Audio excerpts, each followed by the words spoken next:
Tony. Hello! So, congratulations on your G Diaries thing. Thank you! How did it start, yung partnership with Miss Gina? Ay, ito yun nga yung sinabi ko kanina na parang never before in my life, in my 36 years of existence, na na-feel ko yung ganitong klaseng joy, inspiration, connection to the universe, connection to God. Yung parang pati yung faith ko, feeling ko na-reinforce kasi parang ever since I found this path, ang dami nangyari mga everyday miracles. To tell you the truth, talagang idolo lang talaga namin lahat that care for the environment, Miss Gina. I mean, a lot of people really love her. I mean, Greenpeace loves her, you know what I mean? And if you're loved by Greenpeace, wow, that's huge. So, idolo lang talaga namin siya, inspiration. And in terms of my career, my personal career, I'm with Star Magic in ABS-CBN, and I had opened up to Sina Mr. M and to my management na I really wanted to take a step towards a different path. Kasi nga parang feeling ko, I love what I do. I love singing and performing, and I've been doing it all my life. But it doesn't give me the same fulfillment and passion, and the things that I'm interested in are so much more now, and I'm hoping I can use the same things pa rin naman, but maybe in a different way. So sinabihan ko lang si Mr. M na, Mr. M, baka pwede pong magkaroon ako ng mga hosting projects or mga projects related pa sa sustainability and the environment, yung mga ganyan. And then, ito no joke. So, sinabi lang ni Mr. M na, sige, mag-set tayo ng meeting para makasama mo si Miss Gina. Para you can discuss that, you never know, baka may mapag-usapan kayo. Before pa nangyari yung meeting, coincidentally, G Diaries suddenly happened. They called me about G Diaries. And because Star Magic already knew about my passion for that, they included me in the lineup. So it's almost like we didn't even have the meeting anymore. It just happened. Na parang dream come true na, what? And it literally happened just a few weeks later. So, the first lunch, the meeting to talk about the whole project, oh my gosh, I was so starstruck, so excited. I couldn't believe, yun nga, even when I posted about it, I said, the show of my dreams is coming to television. Kasi it's everything that I really wanted to show. But the thing is, kasi I only wanted to talk about other stories of other people and other groups to help inspire other people. Kasi feeling ko, kaya ako na-inspired sa story ng mga tao. So parang feeling ko kung makapagpakita pa tayo ng mga magaganda pang mga storya, baka marami pang ma-inspire, magkaroon din ng sarili nilang idea na pasukan yung mga ganitong klaseng transformational business na hindi lang para sa profit, nakakatulong sa tao, at maganda pa para sa kalikasan. Kasi in reality, kung paano na yung mundo ngayon, kailangan talaga ganun in order to succeed. Kasi nagbabago na yung mga batas at nagbabago na rin yung flow ng mundo. So, if people don't start going in that direction, sila din yung maapektuhan. Kaya in reality, Miss Gina is doing so much good, but it's also because she's brilliant. She's basically pioneering a new path that will really be the way of the future.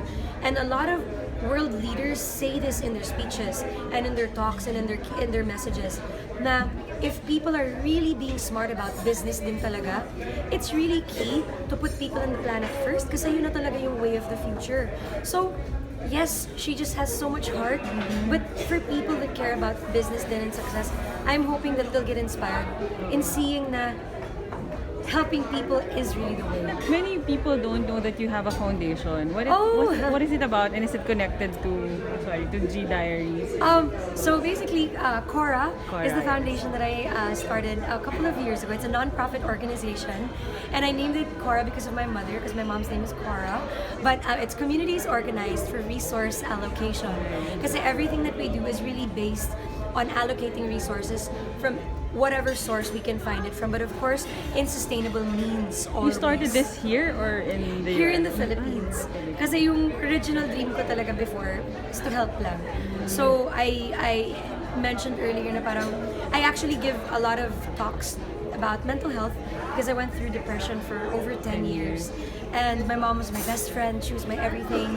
And I guess in a nutshell, if we're not really aware about depression, I went through denial. I didn't even know I was going through it. And of course, dahil in denial ako, it wasn't taken care of properly. Hindi ako nagkaroon ng proper medical attention or help, even just therapy.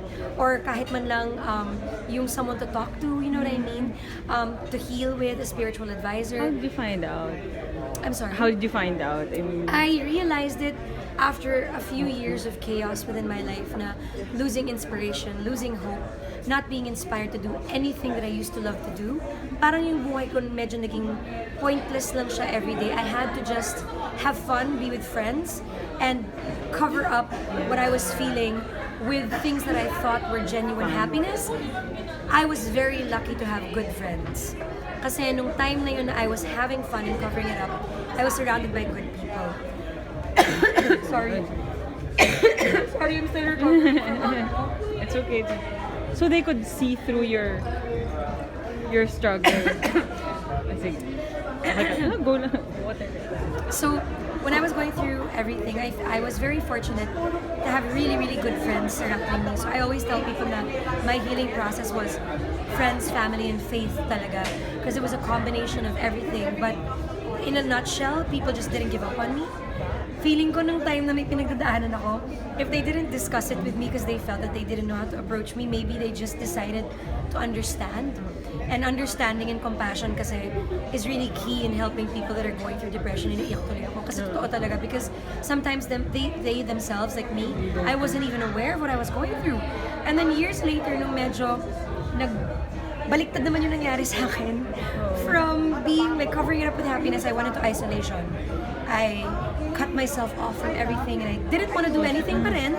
Pero instead of covering it up with fun lang, I retreated to the darkness and quietness of isolation when I didn't have to be out in public. I retreated to isolation and darkness.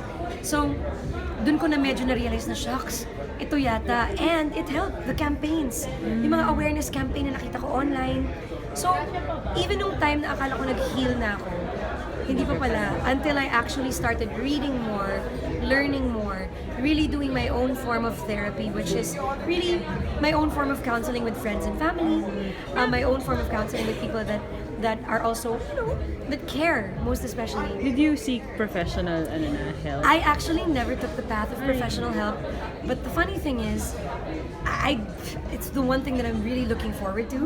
I'm just kind of on that journey right now of searching the perfect meant to be na soulmate. Because I feel like even with therapy, what we try to advocate for is, even when you go to one therapist, if it doesn't work out, you shouldn't think that, oh, it's not for you right away.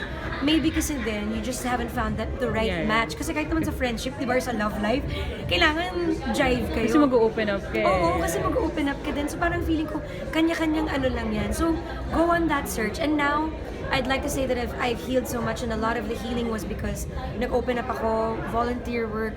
I know it sounds like a cliche na I say that volunteer work helped, but it's what therapists actually recommend na volunteer work is really good therapy for people going through mental health issues, depression.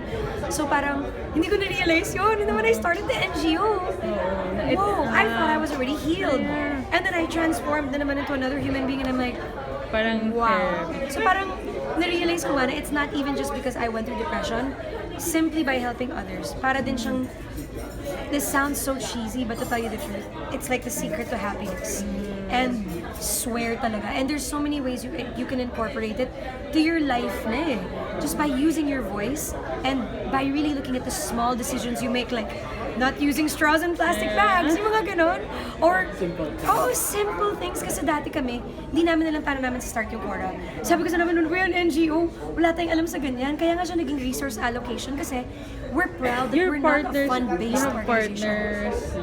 For Quora. My partners are all my friends. None of us are experts in NGOs. A few of us have just really done our own mga community projects, yung mga kanya-kanya na ginagawa din natin. And then, for 2 years na umuwi ako dito, ang tagal namin sinasabi na, umpisa na ba natin yung gagawin natin? So finally, we started by simply like, sige na nga, dali na lang natin dito yung feeding program ng friends natin from LA, which is #lunchbag. So it's very simple kasi once a month, they just come together at a venue and barkada, ambag-ambag $10 each. And then bibili sila ng mga produkto from the grocery store, they make a lunch bag, and they give it to the homeless. So we do that here every month. Pero ngayon, it's in different cities in the Philippines na kasi #lunchbag in the States started in LA, because now they're in 150 cities all over the world. So I always say na, guys, huwag niyong isipin masyado yung big. I mean, keep the big mission in mind, pero always start the first baby step. Kasi hindi mo din alam kung ano yung meant to be the next step. But if you start with one, yung mga next steps, parang kung ano yung meant to be, dadating eh. And then you'll find your way. Kasi if we just figured na planuhin namin lahat, baka hindi na nangyari. So, the key is just really having the courage to take that first little step. So now, so nice to hear that everything's coming together. Pero ngayon, how was your G Diaries